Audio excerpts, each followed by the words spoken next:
HAVANA syndrome attacks solved. HAVANA syndrome attacks are side effects caused by a modified pulse spoofed GPS microwave signal L1 1575. 42 MHz combined with a digital phase-locked loop used for satellite GPS spoofing surveillance. This is why our government can't seem to figure out what is causing HAVANA syndrome attacks, because they don't want the public to know what can be done with modifications made to an L1 1575. 42 MHz microwave GPS spoofed signal. My family and I are being tortured for what I know about HAVANA syndrome attacks. It took me 10 years to figure out this satellite surveillance torturing system. My family and I have been tortured for 12 years. We have gone to doctors, local police, FCC, FBI, CIA, anyone we thought could help us, and we are still being tortured, even though all of my findings can be proven to be factually true. Keep in mind this whole system works by saturation of targeted area. Target is saturated with a microwave, radio frequency, electromagnetic phase-locked loop. Hey, isn't this what everyone believes HAVANA syndrome attacks are? All of this can be fact-checked to be correct. HAVANA syndrome attacks are side effects from being saturated with a modified direct microwave L1 1575. 42 MHz spoofed GPS carrier signal, modified with a digital phase-locked loop made up of 3 parts. 1. Phase comparator. 2. Loop filter. 3. Voltage control oscillator. These modified spoofed microwave GPS carrier signals are produced, combined, sent, and received with a GNSS/GPS simulator generator and GNSS/GPS transceiver digital antenna able to send and receive radio frequencies and digital/binary code information. This is ultimately the targeting unit for this whole system using GNSS/GPS global tracking and digital phase-locked loop locking. Can even perform phase synchronization and locking onto law enforcement agencies' transceivers. Do I have your attention yet? A digital phase-locked loop is able to phase synchronize and lock onto a wireless electronics phase or transceiver phase for monitoring and hacking of wireless electronics. The voltage control oscillator from the digital phase-locked loop works with the carrier signal from L1 1575. 42 MHz, turning audio from within saturated area into an amplitude modulated AM radio signal able to be picked up by any nearby digital software defined radio DSDR, or sent back to the GNSS/GPS simulator generator for demodulation playback. Now saturation from this system is used to create targeting and surveillance, but prolonged saturation causes electromagnetic hypersensitivity syndrome. The symptoms most commonly reported include headaches, body pain, lethargy, tinnitus, ringing in the ear, nausea, burning sensation, heart arrhythmia, and anxiety. This system also causes microwave auditory effect, hearing/fray effect.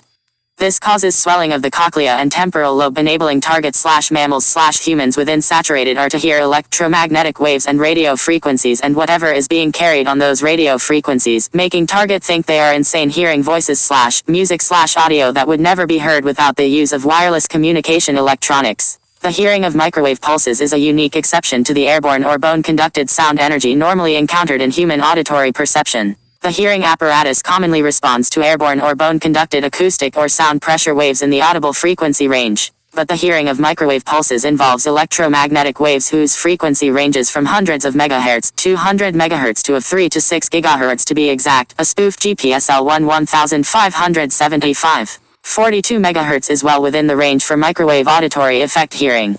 GPS spoofing is what is causing all of the side effects/ailments/cricket from HAVANA syndrome attacks.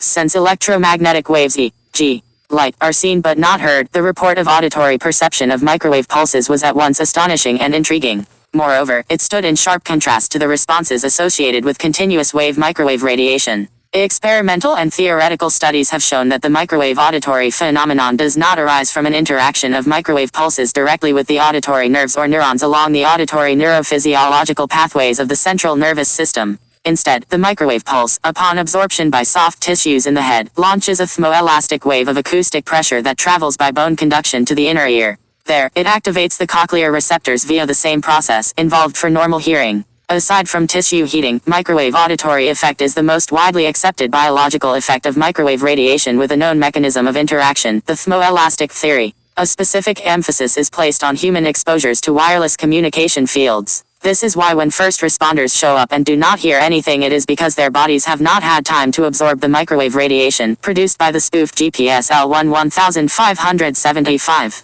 42 MHz saturated area. A person must be saturated for a period of time with a modified spoofed GPS microwave L1 1575. 42 MHz carrier signal. Parts of this taken from WebMD. Ways to detect a HAVANA syndrome attack / saturation from modified direct microwave L1 1575. 42 MHz spoofed GPS carrier signal. This spoofed GNSS/GPS can be manipulated live because they are produced with a GNSS/GPS simulator generator, which is basically a GNSS/GPS radio frequency producing and manipulation, transportation, and receiving of radio frequencies computer that can generate radio frequencies/radio signals carrier waves/carrier signal live. They can carry many forms of information back and forth from target to terrorists because they are combined with a digital phase lock loop. This allows this system to create a digital electromagnetic loop to modulate record and demodulate playback onto carrier signal/carrier wave live. Because this is a direct spoofed GNSS/GPS signal, it is much stronger than the signal we get from our wireless electronics. Saturation of the direct GNSS/GPS simulator generated carrier wave/carrier signal, causing GPS spoofing, which is interference or taking over the target's GPS. This is how diplomats and basically anyone can tell immediately if they are under a GNSS/GPS satellite surveillance/attack system. Aka HAVANA syndrome attack. 1. Google search their immediate location, the address they are at right at that moment then. 2. Bring it up on Google Maps. 3. The blue location indicator will be moving independently and at times not even in the approximate location that the diplomat/target are in. This system is made up with oscillating electromagnetic waves, microwaves, and radio frequencies. Oscillating, which can be controlled with the VCO from the digital phase lock loop, produces low to moderate forms of radiation, which can be detected by a thermal camera. I have proof.